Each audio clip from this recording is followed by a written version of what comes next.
What is up, Earthnoids and Space Noids? I am just a simple new type, and in this episode, we are returning to the Space Pirates in Mobile Suit Crossbone Gundam Ghost. Last time, Font activated the Wings of Light and saved some children from losing their heads. The cloak to Mobile Suit revealed itself to be the ballerina who helped Quo escape. The League and Crossbone Vanguard came to help Font. This time, Font finds out that Eren and Angel's Call is on Earth at Jaburo of all places. The team runs into the circus and 3 more unofficial 1,000 custom mobile suits. And Jack fights an old fling. So let's get into this.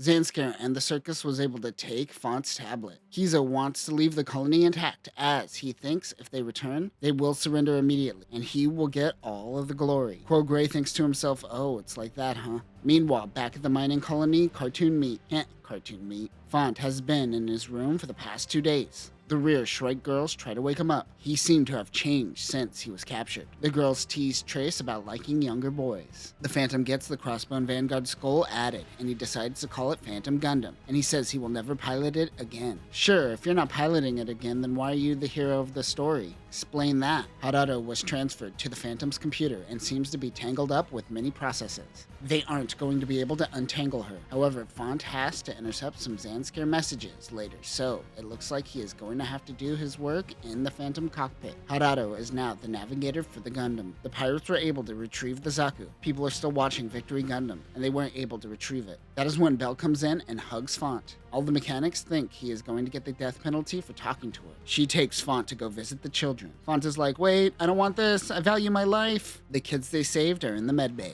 The nurse tells them to come back another time as she doesn't want to trigger any PTSD. But the kid with the lips calls out to Font. He shares that he peed himself. All Font does is hold his hand. Curtis asks Font once again if he is sure he is ready to walk down this path. He says yes. Curtis wonders if he is going to regret it. He says, oh yeah, I'm definitely going to regret this. He reminds them that they aren't a military, but they have a few rules. Follow Curtis or the leader's directives, even if you have an idea that may be better. If the leader is not present, they are free to make a judgment call. Don't worry, these rules will be instantly disregarded. He re-welcomes him to Crossbone Vanguard and punches him in the gut. He literally says, oh, you little rascal. Curtis also tells him that some of the kids that he saved were from rich families. They gave him a reward. Font is now rich. He doesn't know what to do with it. He suggests using it for weapons. Curtis goes, calm down, you aren't that rich. Belle once again rushes in and grabs Font. As they run out, Curtis sarcastically says that that's the death penalty. The two go to the trial of Jack Friday. He just claims he was doing the job he was paid to do,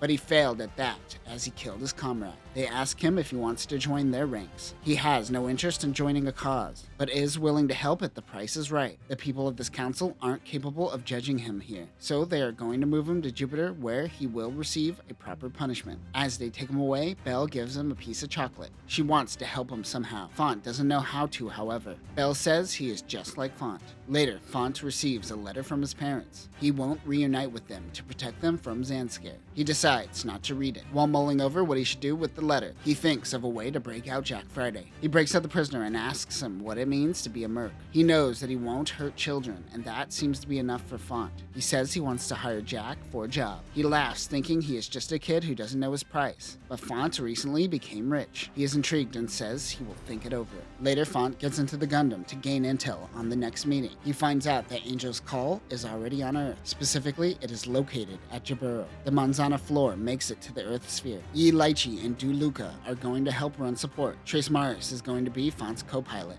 Also joining them is Jack Friday in the Desphys. Now that he is getting paid by Font, he is all on board. Curtis reminds him to not do anything reckless without telling him. Some wonder if Jack is going to betray them. For now, his objective is to protect Phantom Gundam, while Curtis and the Victory Gundams focus on attacking. Since Harado is now integrated into the systems, Font has to focus on deciphering the exact location at Jaburo, while Trace, the veteran pilot, focuses on the battle. He says, good luck not getting an erection, kid. He also hands him a self-detonating switch for the Desphys, in case Jack Friday betrays them. Meanwhile, Jack is just thinking, money, money, money, money, money, money, money. Curtis tells Jack, see that kid over there? He was the one who dodged your attacks in a one-year war-era mobile suit. Font is the strongest new type out of all of us. He will make you disappear. Look, he even needs to bring a woman with him to ensure his rage doesn't get the best of him. Well, good luck out there. Of course, Curtis is just hyping him up to put some fear in the eyes of Jack. They prep for battle. Curtis tells everyone to make sure Belle isn't stowing away on their unit. Meanwhile, she is sneaking around on the mobile suit deck.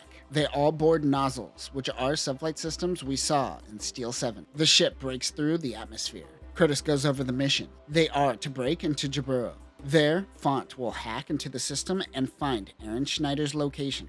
Then they will capture Aaron and Angel's Call. They can't kill him until they at least retrieve Angel's Call. Once they break into the atmosphere, they launch. At Jaburo, a battle breaks out. It is Zanskar.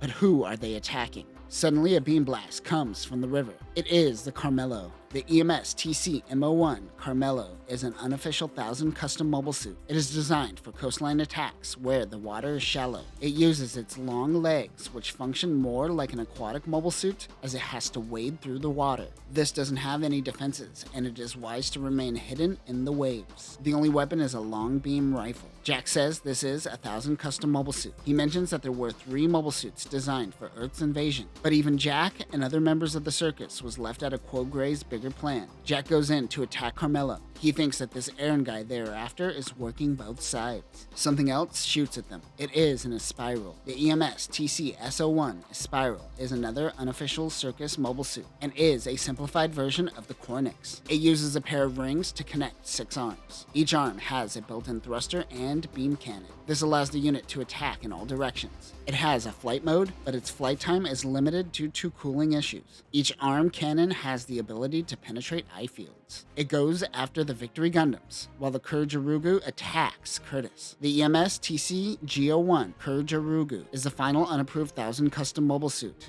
and is a high mobility ground unit. This has a quadrupedal mobile armor mode similar to the Baku in Gundam Seed. Its lion-like mane is made of 10 beam sabers, which function as its defense. Other weapons include an electric shock whip built into the tail. This has no long-range weapons. Curtis whips out his trusty Butterfly Buster. The team is now split up. The Kirjarugu pilot is Ensign Animare Bear, who seems to know of Curtis and his intentions. Animari Bear? The Animare Bear sounds so much better. Suddenly, Einarads come in to attack. We will break this down in Victory Gundam. Head-on attacks don't work. Crossbone is able to slice through its beam field, however. The Kikaruju transforms into a tiger and takes out some Einarads. Ghost and Kikaruju go back to fighting each other. The trees at Jaburo are messing with Curtis's senses, and Ensign Bear can sense this. The mobile suit is getting the best of him. That is when Belle yells out to Curtis. She ended up hiding in Dew's cockpit. They all agree that she should probably be here against Curtis's wishes. He doesn't want to use her powers. Ensign Bear says that he remembers bearing witness to Crossbone Gundam full cloth during Operation Zeus Thunderstrike. Curtis says that one day, Belle will need to use her powers. But today is not that day. He begins slashing blindly.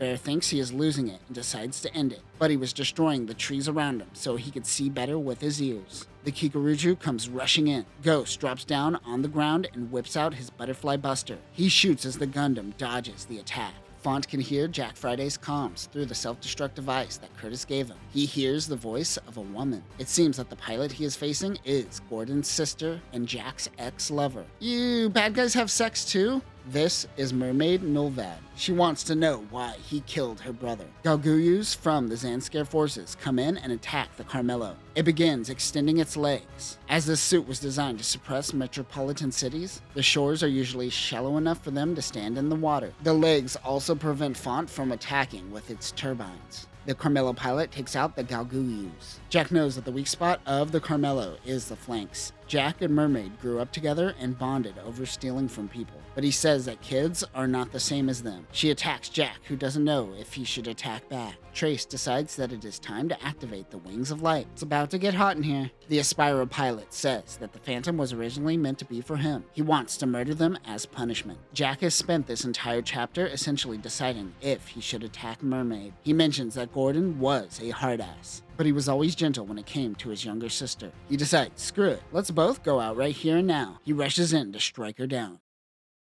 And that will do it for this episode.